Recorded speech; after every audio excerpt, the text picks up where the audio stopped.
This is turn 43 of Degeneracy.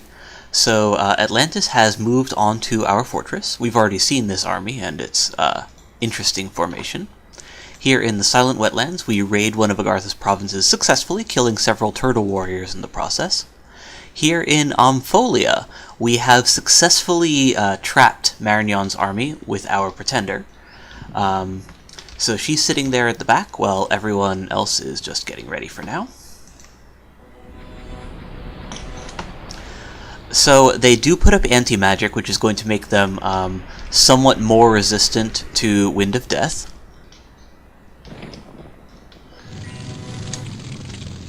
But in spite of that added resistance, you can see that several of the royal guards here and some of the crossbows have still been decayed, so those guys are essentially dead.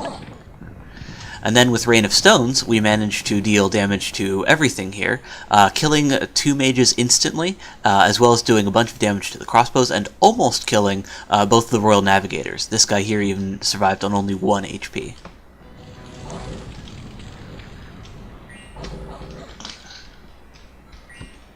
So then the devils fly in, and they essentially just wipe out everything, and my Pretender is sure to follow shortly thereafter.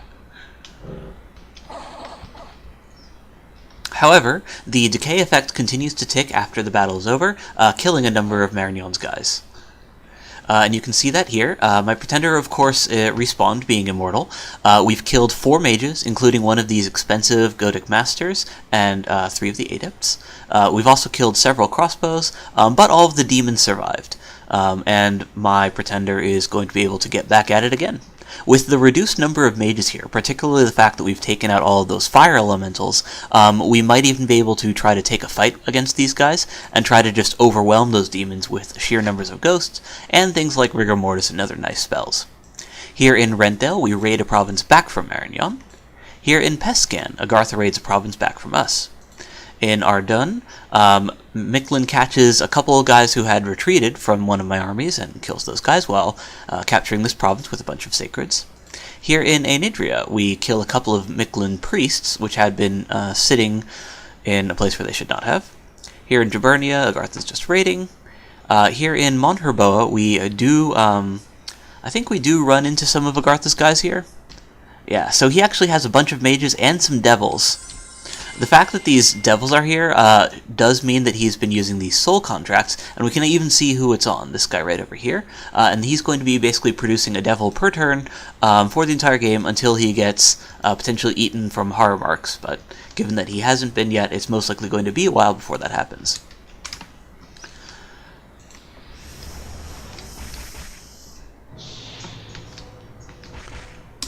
So with a mix of Dust to Dust and Skeleton Spam, he has his own mage support here, but more importantly, these devils are just excellent against my ghosts because of their incredibly high magic resistance and the fact that they have a magical attack.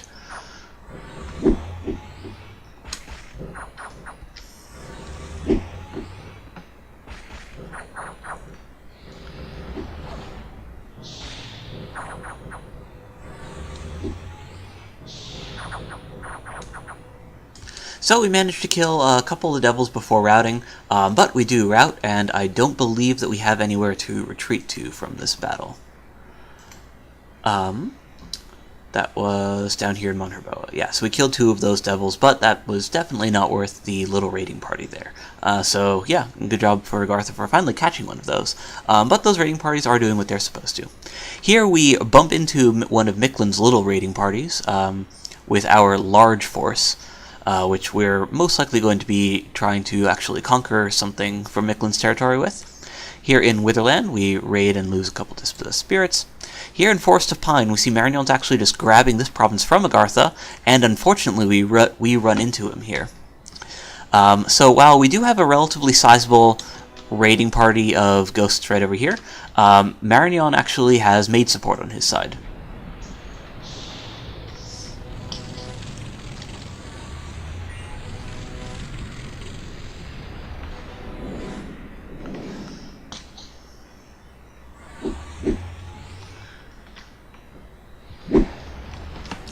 Importantly, these fire elementals are just absolutely killer against ghosts, as I've been saying.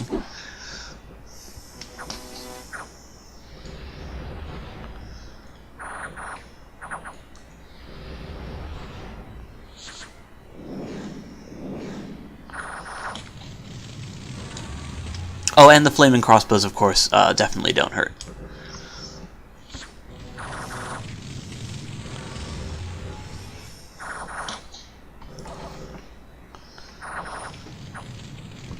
So while he had to spend a few gems to do it, Marignon definitely gets the better of me there, getting rid of a bunch of ghosts there while I was trying to raid into that Agartha-Marignon border. Here in the Forest of Pine, Agartha takes over a province from Abyssia, but he loses a couple of his reanimators in the process. So let's go ahead and take a look at that, just to see how those guys died. This is definitely a one-sided fight, so it's very interesting when mages die. Oh, it's a fort siege, okay. So he's storming a fort, so they probably just died to the castle walls.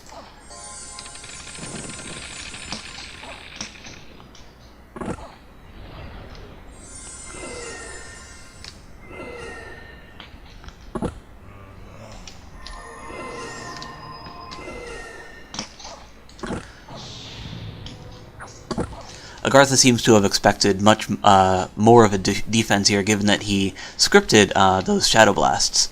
He also set up Rain, which is always nice against Abyssians, because it both reduces the potency of their heat aura and makes all fire spells more expensive.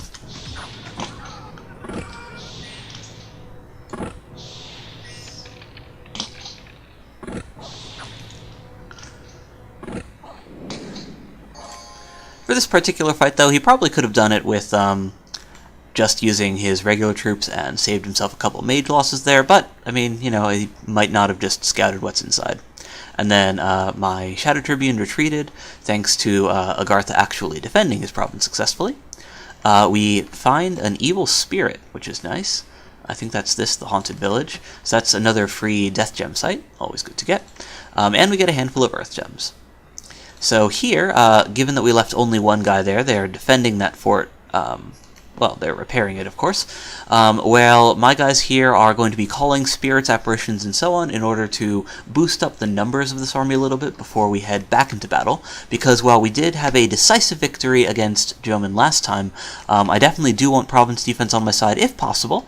And I don't want to sit over here because I don't know how well Joman and Atlantis are communicating, and it's definitely possible that Atlantis is going to run into my army rather than Joman. And Atlantis both has better troops for dealing with my guys, and I won't know how much mage support he's bringing.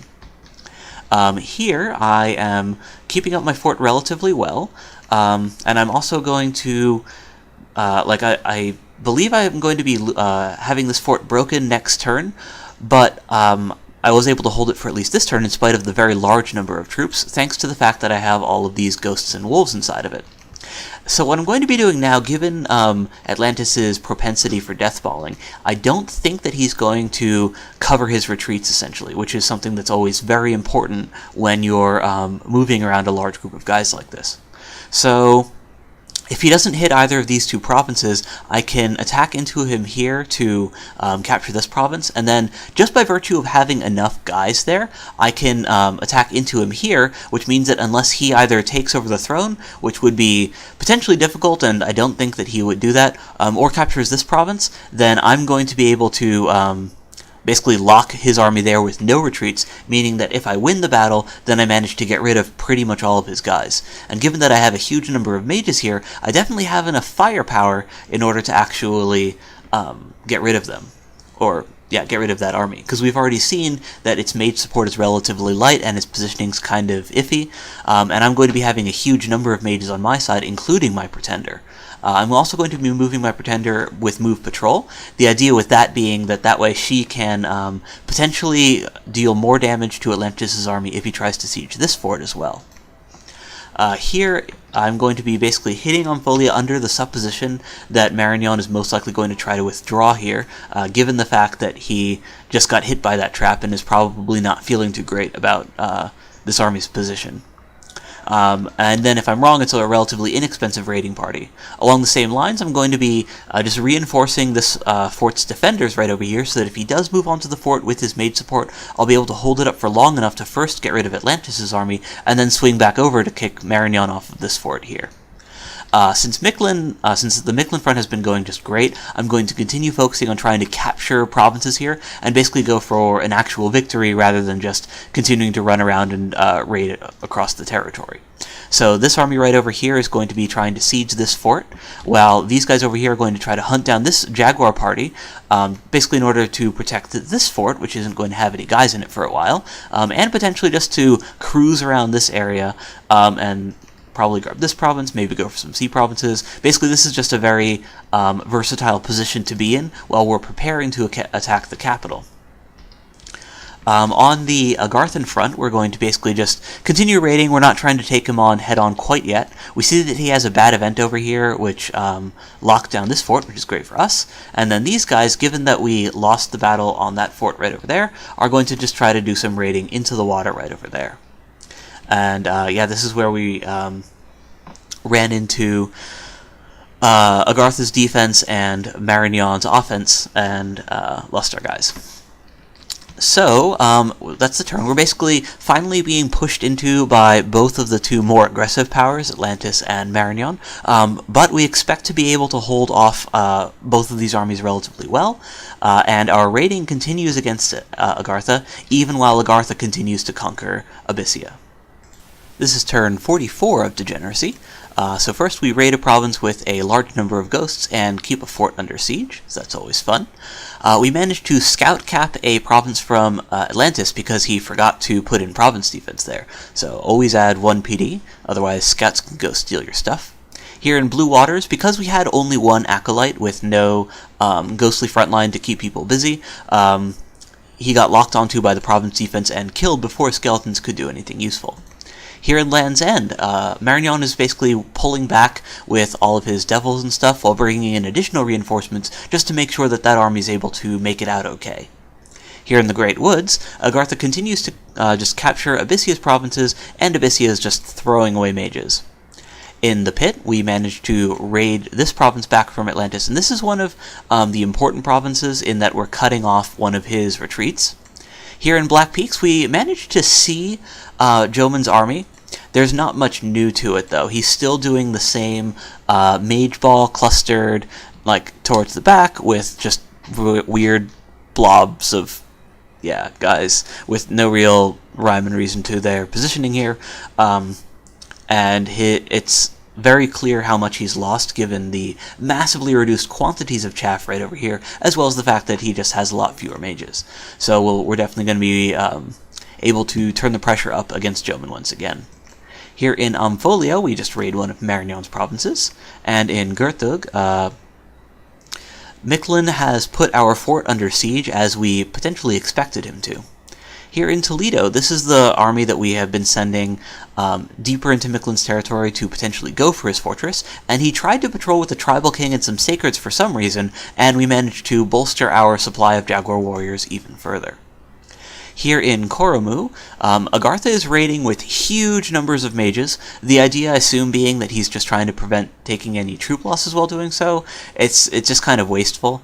Yeah, but I mean, he can afford it given how much stuff he has and his huge number of forts, but it's definitely not being very economical, and he's losing or wasting just a bit of research in the process. Here in Alluvia, we run into just a huge amount of province defense, and our ghosts get routed as a result. Here in Momef, once again, Agartha is using a huge number of reanimators and a small number of Darkvines to do his counter-raiding. In the Witherland, the same thing is true. 9 reanimators, that's just a relatively large ball of mages. Although, on the other hand, his escalation does also mean that if he does run into a raiding party of ghosts, that he is sure to win. Here in Hoburgdorf, this is just one of our ghostly raiding parties, which would admittedly lose to those mage balls. Here in Pantocrator's Bounty, we once again face no province defense, so an easy win there. In Ungbaloth, Micklin tries to raid with a priest alone. I'm not sure if that was a mistake or if he's just relying on the fact that everything I have is undead, and the priest might manage to banish our Centurion, but no dice, and while he does kill some of these dispossessed spirits, he does get killed by the PD. Here in Ardun, Micklin's priest, who is blood hunting, as we can see given by the fact that he has a dowsing rod, gets killed by our large army, which is then in position to kick Micklin off of our fort. And then here in Anadria, Micklin once again raids back, this time with a huge number of guys, including one of his cap-only mages and a couple amphibious units. Then in the Silent Wetlands, we finally see these two oracles, which Agartha has had access to for a couple turns now. And these guys are... oops, wrong fight. These guys are potentially things that can be geared up as SCs, but given that Agartha's not really running a bless for that, he's just using these guys as super big, super tanky casters. However, they're still susceptible to very basic undead removal stuff, and if they are the only undead on the field, they can potentially even just get killed by Dust to Dust. In Single Swamp, we actually lose to these Jaguar Warriors here because all we have in this province is basically the weakest kind of ghosts, these Dispossessed Spirits and Shadow Soldiers, which just have a Paralyze attack, which isn't particularly effective against them. If we had upped the province defense by a lot, then we maybe could have been okay, but we didn't, so no good. Given that we've got this fort under siege right over here, and that we have Miklin's large army over here, I believe that Miklin's going to try to reinforce this army under the supposition that I'm going to use these guys to kick it off, so I'm going to trade sieges with him and get on top of his capital. And that's going to be huge because it's going to deny him a huge amount of income, given that he's going to, lose most of his capital income, as well as the income from this province right up here. Oh yeah, we lost one of our raiding parties when they retreated to enemy territory. We got air gem, we got some gold. We found a scout over here from holding this thing, but yeah, anyways. So these guys are going to continue raiding, led by a Ravenant this time. So he's just going to, do a little bit of raiding back, pushing in this way, and we are preparing to take on this army right over here. So we're keeping most of the wolves inside of the fort. These guys are both going to be maxed out on how many ghosts they can bring.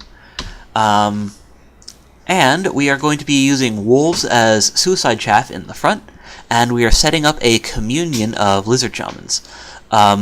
Many of these guys are basically just being set up for evocation, since we have evocation for Storm of Thorns, which is going to be hitting a large area and entangling everyone that it hits. We're also going to be using anti-magic to basically improve the survivability of our ghosts against banishment. Our Pretender is going to be using Wailing Winds to try to get his army to rout, because that's going to force his guys to take a morale check every turn, and then Arrowfend in order to protect our guys against crossbows, as well as Nether Darts if he's casting it and those sorts of spells. The Communion is using Power of Spheres on only one master, and the reason for that is that it increases the level of the slaves to be higher than that of the shamans, which is going to reduce the fatigue from all of the Storm of Thorns casts from the shamans. Personal Regen is going to help them regenerate a little bit over time. We're going to be doing one Horde of Skeletons cast and then Shadow Blast from most of our D2 mages. The reason that we're doing that is that the Shadow Blasts we want to cast a little bit later after his guys had a chance to move up, but we don't want to hold on to it too long for basically because the paralysis effect from the Shadow Blast is so powerful for keeping troops in place and basically locking down part of his line. Nether Darts, as we've seen earlier, is great evocation, especially in conjunction with other magic resistance negated stuff. We're going to be mixing up our Communion a little bit so that not everyone is casting Storm of Thorns and some are casting Poison Clouds instead. The reason that this is going to be one of our spells of choice is the fact that our ghosts are immune to it, whereas his troops are not. Additionally, the poison damage is armor negating, and while his sacreds are going to be able to regenerate it back up, it's still going to help whittle them down, and given that we're going to need to basically wear them down over time rather than kill them very quickly, given the high protection from many of his units, the poison clouds should be very effective, and given that we expect the fight to last a very long time with a bunch of troops standing on top of each other, it should be pretty good. The reason that these guys are set to just cast as their first round spell is that I'm going to be finishing research for Swarm next turn, and I'm hoping that some of these guys are going to be auto-casting that. The Appeal to Swarm is essentially serving the same purpose as those wolves are in the front, and basically just keeping his guys busy for a little bit longer, and just tying up his troops for a little bit longer so that they can continue to get fatigued from our Rigor Mortis that we're casting, and continue to take morale checks from the Wailing Winds that our Pretender is going to be putting up. So between all of this evocation, we should be able to actually handle his army conventionally, but that's not necessarily what we're relying on to win. Instead, we're going to be relying on the fact that we have just this extremely enduring front line with a huge number of ghosts all piled in towards the middle, as well as a somewhat regenerating front line from the, a regenerating front line from the fact that our mages are going to default to summoning hordes of skeletons after they finish their Shadow Blasts. So between all of that, we can still expect to take fairly heavy losses from our chaff, especially these wolves who we have in front. These guys here aren't joining in the fight, so that's a little bit of a or it makes it look like our center is a little bit more clustered than it is, but we do have extra ghosts here in the center just to basically keep our center from being broken through, so that if any part of our line breaks, at least the core, which contains most of our mages, is going to be a little bit better protected. But yeah, we can expect all these wolves in the front to die, for sure, and we can also expect to lose a huge number of ghosts, just based on the fact that he does have a large amount of mage support, which is relatively good at getting rid of them. However, if we can win this fight, especially if, given that we're holding the retreat right over here, we're definitely going to be in a good position, because he's going to lose a lot more than what I'm even using in this battle, with the exception of, I guess, these lizard shamans, which are somewhat valuable and which I would feel bad about using. These guys can't actually have their gems burned from magic phase movement, because if you magic phase onto a fort, troops that are moving out of it are still going to complete their move, and they're not going to fight the guy magic phase moving onto the fort, which is, so just this nice little, I guess, from a fort attack thing helps make sure that we don't need to load up extra gems for our mages, and they're still going to all be able to cast their spells successfully. Barring, round 1 battlefield control stuff, but given that we've seen what's in Atlantis' army, he would need to magic phase in something in order to mess that up. So I can definitely risk all of these lizard shamans and expect to have that be worthwhile. While we are going to be moving off this fort without it leaving anyone behind, we can be reasonably confident that Agartha is going to break siege here, given that he's not been remiss in doing so, and has just a huge number of mages. In particular, this stack right over here can't actually attack any other province which I control, so we can be fairly confident that he's going to use them to kick these guys off, so I don't need to leave a ghost behind to hold the fort under siege. However, given that and as far as the Jomon thing goes, we've seen this army right over here, so we can be confident about beating it, so we can once again move our newly reinforced army onto that fort. And this one is using a very similar strategy to the thing that we used to beat Jomon's army last time, namely a large amount of evocation, anti-magic to help against banishment spam, and a bunch of indie archers and crossbows bolstered by a ghostly front line with a couple of winter wolves to help apply some cold auras. Similar to how we used the wolves in the last fight, we're using our paralyze attack undead in the front to just soak up any fire, enemy fire, and we can definitely expect them at least to die gloriously for Lemuria. Given that Marignon is withdrawing right over here, we can also use this little guy to raid back this thing, and these guys can continue to call shadows and stuff just to keep our ghost numbers up for an impending clash against Marignon. Given that Agartha has been having great success with his conquest of Abyssia right over here, and the fact that everyone can kind of see that that's going on, I can also try to start using Abyssia's position of strength to see if I can get some of the people attacking me to maybe stop doing that.